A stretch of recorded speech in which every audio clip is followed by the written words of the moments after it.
लोगों के खिदमतकार, गरीबों के मसीहा, ब्रेजिंग वाइब्स प्राइवेट लिमिटेड के ऑनर तथा मैनेजिंग डायरेक्टर तथा फाउंडर अमित कपूर हर वक्त हमेशा गरीबों के बीच दिखते हैं। आज भी मान सम्मान के साथ एक गांव में अमित कपूर को देखा गया और ये वीडियो सोशल मीडिया पे पहुंचा और हमने आप लोगों तक साझा करने का प्रयास किया, जहां पर वो तमाम मुस्लिम समाज के लोगों के साथ बातचीत करते हुए नजर आए और मुस्लिम समाज के लोगों ने उन्हें मान सम्मान करते हुए नवाजा, उनका मान सम्मान किया। Bureau report, Jamuna news. हमारे बीच में बैठे हुए हैं और आप सब जितने भी बुजुर्ग और जितने भी यूथ यहाँ पे बैठे हुए हैं।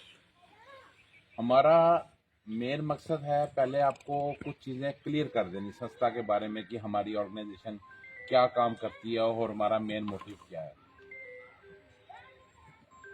पहली चीज़ तो हम अपने जहन के अंदर इस चीज़ को डाल दें कि हम कोई पॉलिटिकल लीडर नहीं है, ना हम कोई सियासी लीडर हैं, ना हम किसी के लिए वोट मांगने आए हैं, ना कभी आपको बोलेंगे उस पार्टी को वोट दे दो, उस पार्टी को वोट दे दो। हम वोट की राजनीति नहीं करते, ना ही हम राजनीति,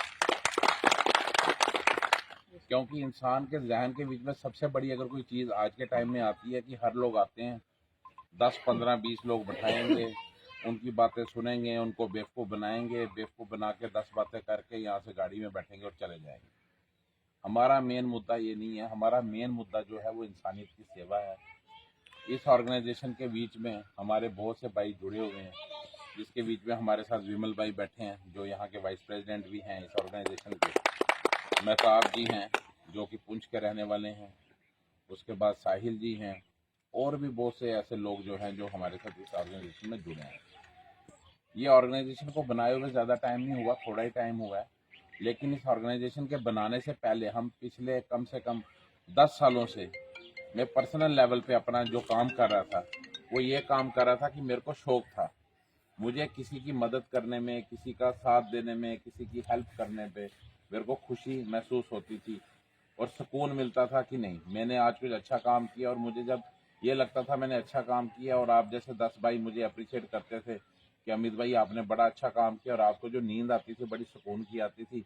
और इस वक्त हमारे घर वालों को, हमारे माँ बाप को, जिन्होंने हमें पैदा किया, कल को जब उन लोगों को, हमारे माँ बाप को बाहर के लोग आके बोलते थे जी आपका बेटा बहुत अच्छा काम कर रहा है, तो हमें लगता था कि हमने अपने माँ बाप के लिए कुछ किया नहीं किया, इतना जरूर किया कि लोग उनको आके हमारे लिए तारीफ करते हैं। बहुत बढ़िया, बहुत बढ़िया। तो हमारे लिए ये बहुत बड़ी अचीवमेंट है और मेरे लिए खुशकिस्मती है कि मतलब यहाँ बुजुर्ग भी हमारे बीच में बैठे हुए हैं, सफेद दाढ़ियों वाले भी हमारे बीच में बैठे हुए हैं, हमें सुन रहे हैं।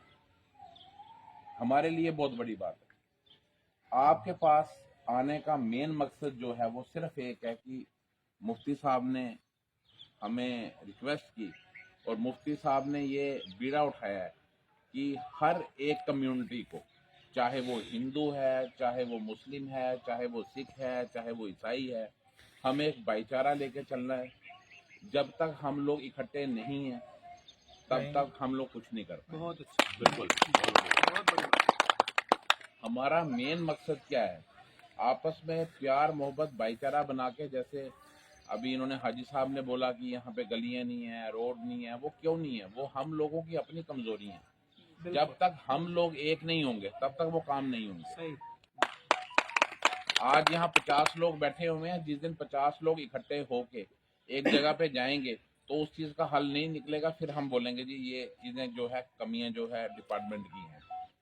हम एडमिनिस्ट्रेशन से गुहार लगाएंगे, हम रिक्वेस्ट करेंगे, बहुत अच्छा, हम हाथ जोड़ेंगे कि जनाब हमारे बंदे हैं, इनके लिए ये काम किया जाए, इनको सपोर्ट किया। आज मोहल्ले, आज ये गलियों की प्रॉब्लम, पानी की प्रॉब्लम, आज हर मोहल्ले में जाओ, हर मोहल्ले में ये प्रॉब्लम है। लेकिन प्रॉब्लम क्या आती है?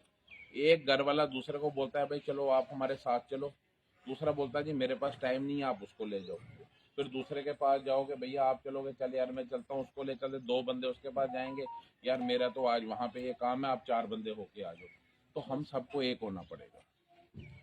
उस जगह पे मैं आपके साथ खड़ा हूँ, आप जहाँ पे बोलोगे हम आपके साथ चलेंगे, जहाँ पे बोलोगे कि हमें ये परेशानी है, उस दिन उस रात हम आपके साथ वहाँ पे खड़े मौजूद मिलेंगे।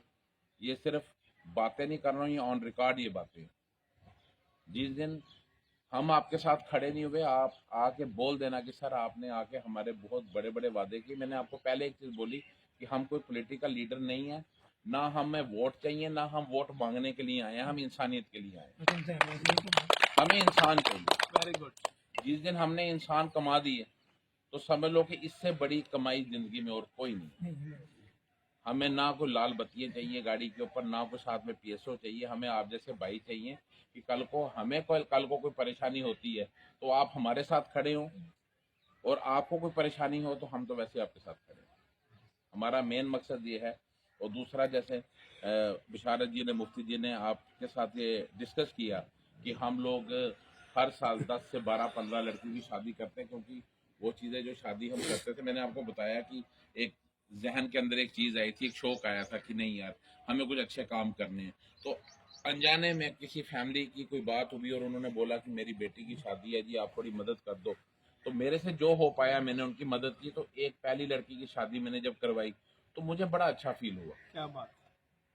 जब वो पहली लड़की की शादी जब मैंने करवाई थी तो बड़ा प्राउड फील हुआ था, बड़ी खुशी अपने अंदरूनी महसूस हुई थी कि यार मैंने काम किया। और जब मेरे को खुद मालूम नहीं था कि यार मैंने जो काम किया, और बाहर के लोगों ने आके मुझे बोला यार अमित तूने जो काम किया तुझे अंदाजा भी नहीं है तूने क्या काम किया, तो मुझे ना थोड़ा सा हौसला मिलता गया और आगे चलता गया। चलते चलते चलते आज वो मुकाम है, हम हर साल 10 से 15 लड़कियों की शादी करवाते हैं अपने खर्चे के ऊपर। और हम ये चाहते हैं आपकी बहन नहीं, वो हमारी भी बहन है। मोहल्ले के अंदर कोई तकलीफ होगी हम आपके साथ खड़े हैं। हमें हर एरिया वाइज जो है हम अपने संस्था के साथ कुछ लोग जोड़ेंगे, जैसे सोनू भाई हैं या और भी कोई यूथ जो है, जवान लोग हमारे साथ जुड़ना चाहते हैं वो हमारे साथ जुड़ेंगे। उनका सिर्फ मकसद ये होगा अपने एरिया के बारे में, अपने जो सराउंडिंग एरिया है उस एरिया के बारे में जो प्रॉब्लम्स हैं, जो मुद्दे हैं, जो परेशानियां हैं, वो डिस्कस करेंगे। फिर वो मिल के हम उन चीज़ों का जो है हल निकालेंगे। बाकी आपकी आवाज़ नहीं आगे तक पहुंचती, हम मीडिया का सहारा भी लेंगे, लेकिन आप सबको एक होना पड़ेगा। आप 50 लोगों की आवाज़ सुनाओगे तो कोई सुनने वाला सुनेगा, अकेला बंदा कहाँ तक किसको जाके सुनाएगा। तो इसलिए हम सब लोगों को साथ लेके चलना है। और बाकी हम बहुत जल्दी एक प्रेस कॉन्फ्रेंस भी हमारी होनी है, और संस्था के अंदर हम लोग, जैसे आपको बताया कि हम लोग कुछ एडवोकेट वगैरह की टीम तैयार कर रहे हैं।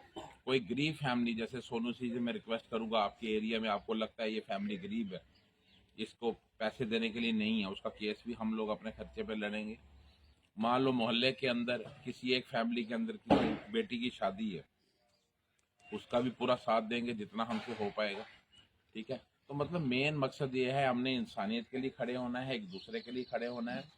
ना मेरे मुंह से कभी आपको ये सुनने को मिलेगा कि भैया उस पार्टी को जाके वोट दे दो, ना हमें वोट चाहिए, ना हम वोट लेने के लिए आए हैं। हम आए हैं इंसानियत के लिए। हमें सिर्फ आप भाइयों का प्यार चाहिए कि कल को हम कभी इस एरिया में आए तो हमें लगे कि हमारे भाई इस एरिया में रहते हैं, बस इतना चाहिए। इससे ऊपर, इससे ज्यादा और मैं कुछ नहीं कहूँगा।